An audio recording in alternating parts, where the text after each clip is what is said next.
This shit ain't for kids, bruh.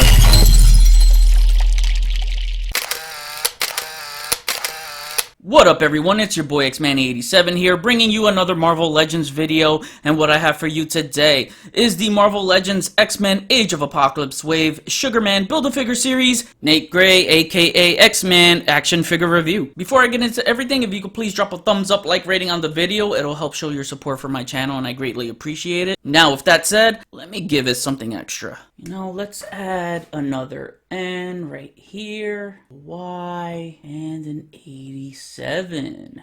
And boom, there you go. Wow, seeing this name on the Marvel Legends template now made me wish I had an action figure of myself. So this X-Man character is special to me as he's one of the main reasons how I got my name of X-Man 87. And because I love this character so much, I want to share some exciting news with you as this will be my first ever giveaway. The giveaway rules are simple, only 4 easy steps. So 1, you have to be subscribed to my channel. 2, follow me on Instagram. Step 3, share this review and every single one of my AOA reviews that I do on your IG stories and tag me telling everyone to sub to my channel to check out my reviews and why they should watch my reviews. And lastly, comment below on why you love watching my videos. The winner will be announced on my AOA overview and ranking video. And now it's time for me to give you that 1-2 punch of X-Man 87 story time. Nate Gray, aka X-Man, first appeared in March 1995 in X-Man #1 titled Breaking Away, created by Jeff Loeb and Steve Skroce. Beginning in Earth 295, known as the Age of Apocalypse reality, X-Man is one of the few to survive that reality. It begins with the mutant geneticist Mr. Sinister, who genetically engineered X-Man to be the ultimate telepath and telekinetic from DNA of Cyclops and Jean Grey in his breeding pens. He was named after his creator Nathaniel Essex and Jean Grey. Nate grew up in Sinister's labs, but was only let out every few years to test his progress. During those few times, Mr. Sinister already saw the potential of him being the most powerful mutant on Earth that can take down Apocalypse. When Nate was in his teens, he managed to escape with the help of Cyclops, but without memory of his origin. Nate would then join a group of mutant rebels led by Forge. The two developed a father and son type of bond. Sinister eventually found Nate Gray and joined his group under a disguise of wanting to destroy Apocalypse and his forces. Sinister has been manipulating Nate Gray to kill Apocalypse personally. Forge, who is viewed as a father figure by Nate, saw through this and confronts Essex about his plans. Sinister mortally injures Forge, leaving him to die. Nate Gray discovers his body, and Forge's dying wish is telling Nate to find Magneto as he'll know what to do. Before he goes to Magneto, Sinister tells Nate his entire origin. This goes back to Cyclops breaking out Nate free from Sinister's science facility. From there, it was just made to seem as if he was just discovered by Forge, and resulted in Forge allowing Nate to develop memories, to more or less come into his own. This leads to X-Man killing Sinister due to a culmination of Sinister killing Forge, and the fact that he had lost so many of his friends that he ended up lashing out in the process. He then goes on his way to locate Magneto to then kill Apocalypse. Nate freed Magneto, who was being tortured by Apocalypse but was attacked by Apocalypse's son Holocaust. During this fight, the X-Men were attempting to use the Macron crystal to travel to the main 616 universe. Apocalypse also had a shard of the crystal as he planned to use it by teaming up with his counterparts from different realities. Nate Gray stole the shard, then drove it into the chest of Holocaust, which brought them to enter Earth 616 unexpectedly. And that's as far as we're going to go, because then it leads to his run in the 616 universe, and I'm only covering the Age of Apocalypse stories within that first initial 295 universe. As for powers and abilities, X-Man is confirmed to be an Omega level mutant from examination by Moira McTaggart. She points out that his psionic powers rival that of Phoenix Force Jean Grey, and a psionic energy level output that matches Dark Phoenix. His telekinesis is powerful enough to move chemicals around in a woman's brain to cure cancer and break barriers of space and time to travel into any dimension or any point in time. He can manipulate particles of sand and water that allows him to make holograms of himself to interact with the world around him, as well as controlling molecules of light to make himself invisible. He can project concussive blasts capable of impacting matter on any atomic level and manipulate solid matter or himself to phase through physical objects. Like Magneto, he can absorb the electromagnetic spectrum of the Earth, which enhances his concussive attacks. The list goes on and on with other powers of healing factor, agility, flight, teleporting, and so much more. In other media, he appears as a playable character in the PSP version of X-Men Legends 2 Rise of Apocalypse, and before Marvel Legends, his very first figure came from the vintage Toy Biz Most Wanted line of action figures in the 90s. X-Men has appeared in 809 comic issues total. This figure looks freaking amazing. amazing. But unfortunately, he's one of those figures in this wave that did not get any accessories. But you know me, I got you. So my biggest gripe is always a figure that does not come with alternate hands.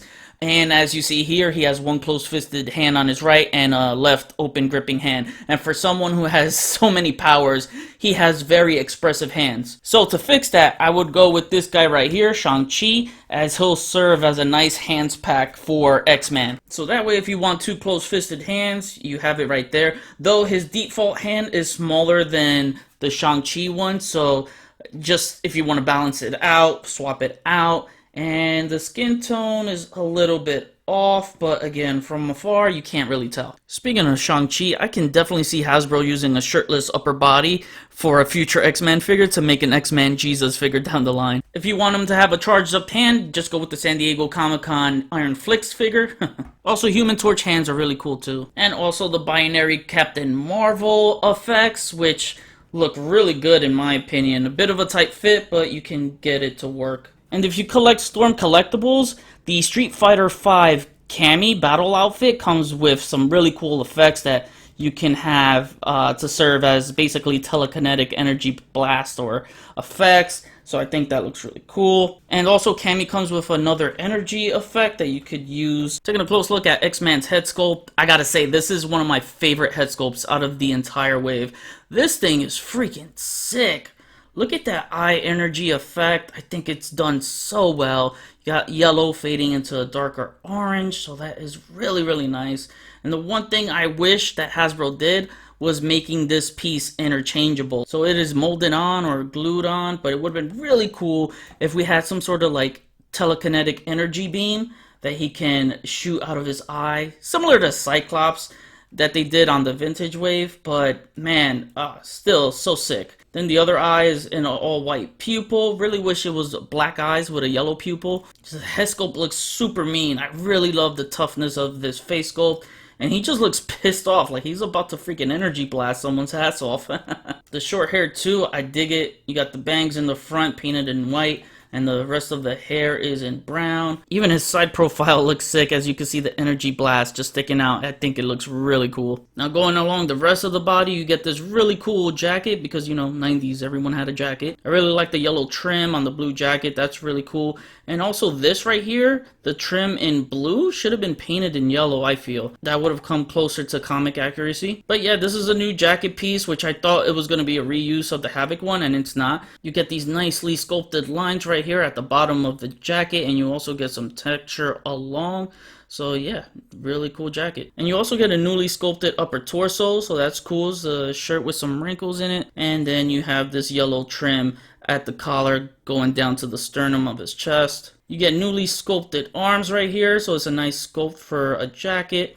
Get some wrinkles in there, and you get these yellow buckles right along the forearm, and then you get this yellow wrist part right here at the end of the sleeve. I got a paint slop right there on the yellow part of the sleeve, but on the left arm is totally clean. Looking at the lower body, he has a new sculpted yellow belt, so that's pretty cool. Also a new crotch piece as well, so you got some wrinkles right above the butt, and then in front, you get these yellow sculpted lines. As for the legs, it uses the Bucky Cat mold, just keeps up with that nice blue paint, and you have yellow painted lines right there on the inner and outer thighs. These knee pads in blue and yellow are also newly sculpted, so that's pretty cool. These shoes look different. I feel like I've seen them before, so it could be a new sculpt. And these feet are very tiny. Again, I don't know if it's been used before. I feel like it has. I feel like I have seen it before, but I just can't remember. And it's definitely not the Bucky Cat mold because they have sculpted threads at the bottom of the feet. And speaking of the bottom of the feet, here are your peg holes. Now to cover articulation with X-Man,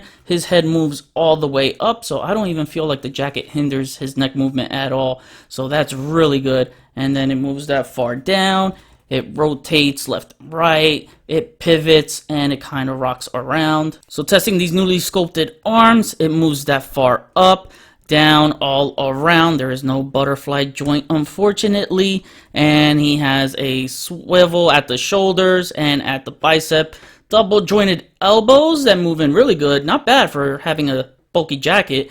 And then a wrist swivel and a wrist hinge. Ab crunch moves that far forward and that far back. He has a waist swivel, legs move that far apart, and it kicks up that far up and not much back. You got the upper thigh rocker, thigh swivel, you got the double jointed knees, and oh no, heel to the X-Men 87 butt. Boop. Calf swivel, ankles move up that far, down that low, and he has ankle pivot. Now for some comparisons, here he is next to Blink. Here he is next to the Mezco Toys 112 Collective PX exclusive X-Men Cable. Here he is next to the Earth 616 Jean Grey and Cyclops. Here he is next to Earth 616 Sinister. Here he is next to the Holocaust Bath. And finally, here he is next to his fellow AOA wave mate, Sunfire. Alright, and now to wrap things up, my final rating is a 9 out of 10. I'm obsessed with this character, and now I'm even more obsessed since I have a Marvel Legends figure of him. One I have waited forever for. The only downside is not coming with a pair of hands, power effects, or alt head, but if you have accessories like I showed in my video,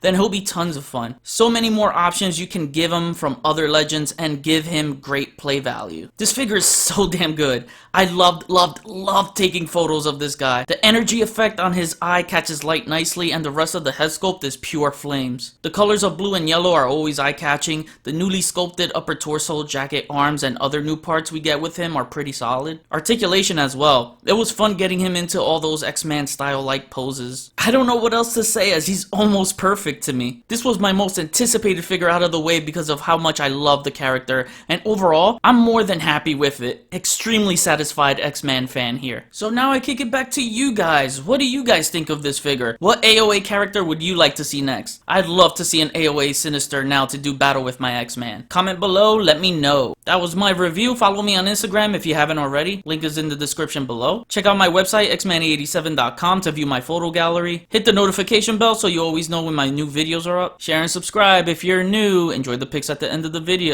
See you on the next review. Peace, peace.